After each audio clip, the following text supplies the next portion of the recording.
Okay, so where to begin? Father's Day is tomorrow, and I've had a few thoughts kicking around in my mind that I feel like might be worthwhile to share with you.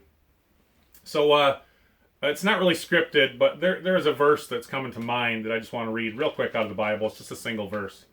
It's going to be Genesis chapter 1, verse 27.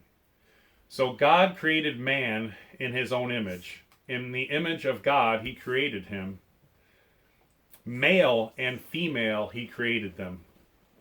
So the first thing I want to say is, men and women are different. I know that's a shocking statement nowadays to put out there, but we are. Mothers are irreplaceable, but so are fathers. I can't help but feel like in our current culture, fathers and masculinity in general just are not appreciated in a way that they really should be, considering the contribution that fathers make. Now, my dad passed away many years ago, and he was not a perfect man. He had a lot of flaws. Not that we don't all have flaws, but a lot of his primary struggle was with substance abuse, and towards the end of his life, my coming to faith kind of created some friction. But every time Father's Day comes around, I really think about him a lot. And despite his flaws, he made some very significant contributions to my life. I think the most important contribution that he made that I feel like really needs to be acknowledged is, for me as a growing up young man, there was an affirmation of my masculinity that took place that I think was just critical to me becoming the person that I am today.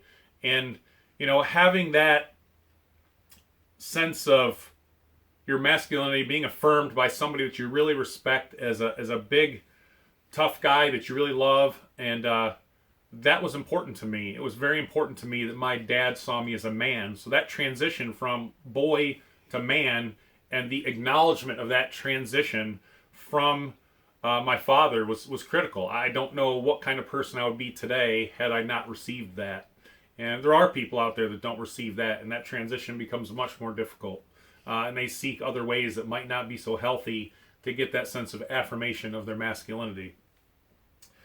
Now, don't get me wrong, fathers are just as important for little girls growing up and understanding their true value as young women that are worthy of respect, love, and the way I relate to these young ladies is going to set the tone for the expectation they're going to have to how men are going to treat them in our culture as they grow up.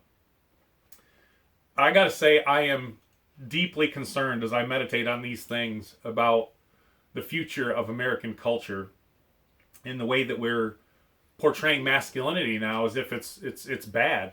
I mean, there are times when men misbehave, and it is not good, it is not healthy masculinity.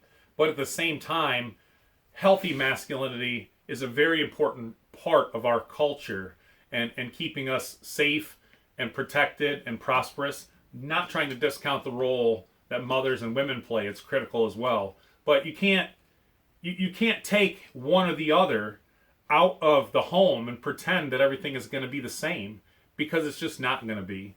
So I really wish my dad was still alive to maybe be able to be my friend still and to be able to talk about things and work through our issues, but he's not.